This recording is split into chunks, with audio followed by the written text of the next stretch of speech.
Prometido es deuda. Aquí está la charla con Jason Garrett, coach de los Vaqueros, y su jugador DeMarco Murray.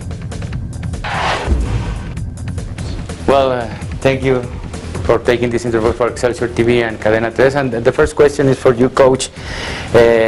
How difficult is to be in one of the most popular teams, not in Mexico, in the country, in the whole world? Oh, it's great. It's a privilege. You know, we have a big sign over the water fountain coming in off our practice field that says it's a privilege, not a right, to play and coach for the Dallas Cowboys. So that's the way we wake up every morning. So fortunate to be able to do what I do. I don't feel like I've worked a day in my life, and get a chance to coach guys like DeMarco Murray and try to build the team the right way. I love it, and I just feel very fortunate to be able to do it every day. And to work with Jerry Jones? He's fantastic. You know, he's one of the great owners in all of sports, and has been. His track record speaks for itself, and he's one of the great businessmen in our country, and he's so innovative. He always is looking for new ways to do things, better ways to do things. The pedal is always down, and he has a great passion for the NFL, a great passion for the Cowboys and our football team. So I had the good fortune to play for him and be an assistant coach under him, and now be the head coach. And you know, one of the things that we all appreciate is his desire to win and his willingness to do anything to win. So he's a great owner, and I appreciate everything he does for us. DeMarco, this is for you. How difficult or how easy is to run in a passing league? It's easy when you have a quarterback like I have, and receivers like Dez, and tight ends like Witten, you know. So I mean, those guys clear out the box for me, and the offensive line obviously make a lot of great holes for me. So they make my job a lot easier. But like I said, it's a privilege to play with those guys and alongside them. It's difficult in this league to have a great offensive line that block good in the pass and block good in the running game. Yeah, I mean, they try to perfect their craft every day. You know, they're a great group of working men. You know, they work extremely hard on the technique, and you know, they're very physical, you know, creatures. So those guys are amazing people, and you know, they want to run the ball, they want to protect, and they want to, you know, not let me get hit. They want to, you know, protect Romo, and they take pride in that, and that's something that I enjoy and I love about them.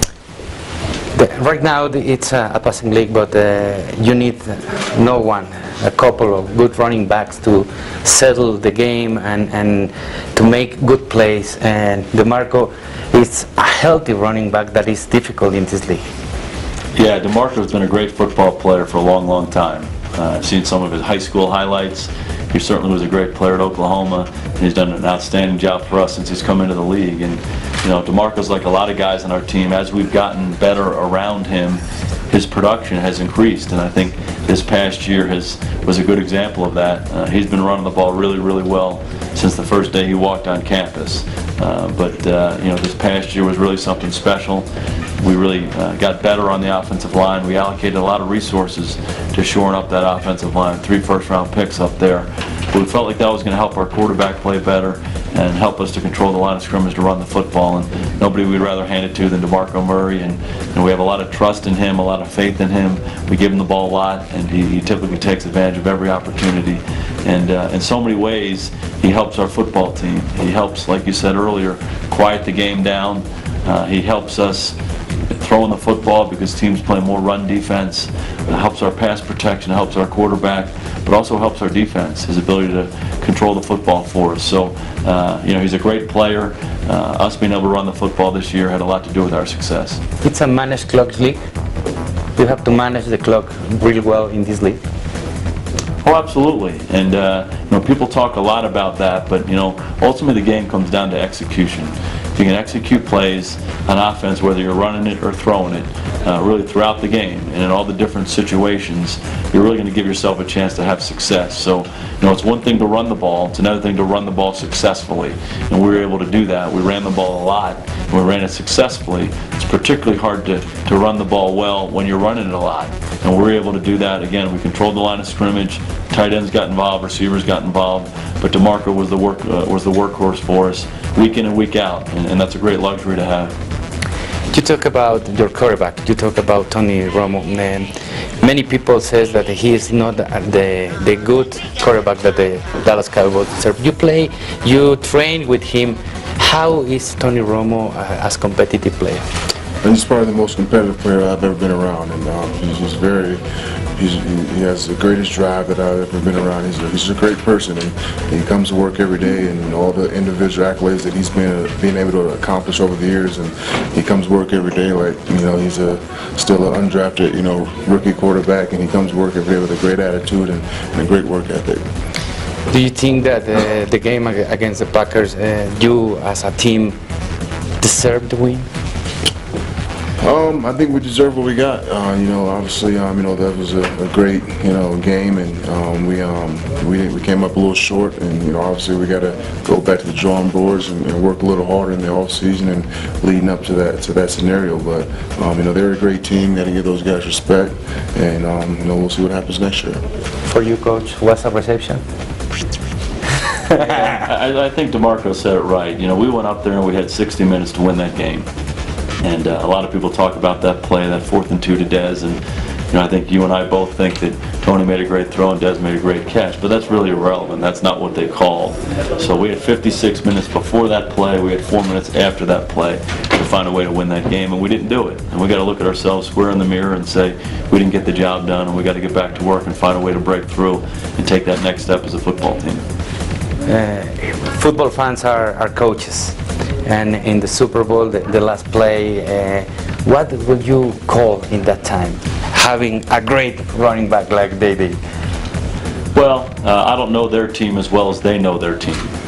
So, they handled the situation the way they thought it should be handled. We've all seen plays like that where the quarterback throws it to him, the receiver gets in front, he catches it for a touchdown.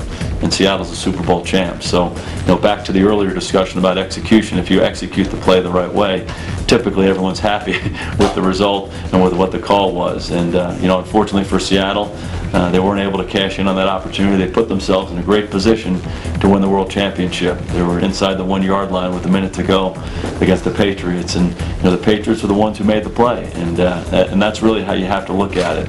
Unfortunately, sometimes when we analyze games, we always look at the negative point of view. It was a bad call, it was a bad play, instead of highlighting the great play they made on defense. And certainly that's what it was. This young cornerback at a critical moment for their team's season stepped up and made a play, a big play, really a season-changing play that I think people are going to remember for a long, long time. So you have to give New England credit. Talking about the team for the next year, I know something, but having preparation for you guys is probably the most part to win at Super Bowl. Having a great preseason, right? Yeah, definitely. I think it starts actually starts here in a few weeks. Once the ball gets rolling, guys coming back off vacation, and the workouts start to be handled between older guys and then with the strength coaches, and this is where your team typically gets better over time, and you're able to form a team, and you're able to by training camp, then you kind of put the team together and things of that nature. So this is the time that individual players get better, and you compete at a high level, and you try to raise your game. And there's many boys, many kids that want to play football and wants to be in the NFL. Where to separate a great player or a hard player to be a star in the NFL? I think it's mental toughness and just how hard you're willing to work. I think that those are two things that will separate, guys who make it and guys who can't make it in this league. Do you realize that here in Mexico is one of the two most popular teams, Dallas and the Steelers, and then there's a rivalry between you, besides Mexico and United States, that you don't have that rivalry like Giants or Redskins. What to say to all the Cowboys fans for this year? Oh, we're very appreciative of their support. It means a lot. We definitely we don't turn a blind eye to it. It definitely inspires us to play well and do great things. So we play hard for them, we play hard for each other, we play hard for the city of Dallas and our fans all across the world. Coach, I know that there's talks about having the Cowboys here in Mexico for playing an NFL game. I know that it's early, but you dream playing again in Mexico as a coach? I think it would be fantastic. I was fortunate to be on the Cowboys in the 90s when we came down here a couple times and played here in Mexico City and also in Monterrey, and they were great experiences. The people down here are so friendly. We had a great time, and then, you know, I do think there's a great appreciation for American football here. I think there's a great appreciation for the Cowboys. You know, the one game in Mexico City, you know, there was a rainstorm going on, and there were 110,000 people at La Stad Azteca, and they were hollering for American football, and it was just one of those very memorable experiences of my life. And you know, I think we need to keep bringing football down here. The fans love it, and I think that the experience for the players and coaches, for the entire football team, is really beneficial. This question is for both of you. This is a league that you are in the lights all the time. We have past experience, Adrian Peterson. What to do as a player to not commit that mistakes or to not be in that hurricane? I think that's just surround yourself and obviously with great people. You gotta be aware of your surroundings at all times, and you gotta just have fun, but you kind of have to know what's at stake. And at the end of the day, you gotta surround yourself with great people and know and truly know what you're dealing with. And as a coach, you're like the father of all these players. When you see that one of them are in the wrong track, what to say, what to do? Oh, I think one of our principal jobs is to develop relationships with our players as people first, as men first, and then as players.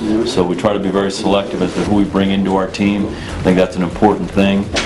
And then once they get here, they're ours, and we have to do everything we can to help them in every way, help them be better football players with their technique, their understanding of the game, but much more importantly than that, help them grow as men. And my experience has been when you have high character guys and you try to have that in your culture as an organization, as a football team, typically good things happen. So if somebody kind of goes astray a little bit, it's our job as coaches, DeMarco and his teammates' job, to bring these guys back and to help them. And no one's perfect. People make mistakes, but we're just trying to do things the right way with the right kind of people.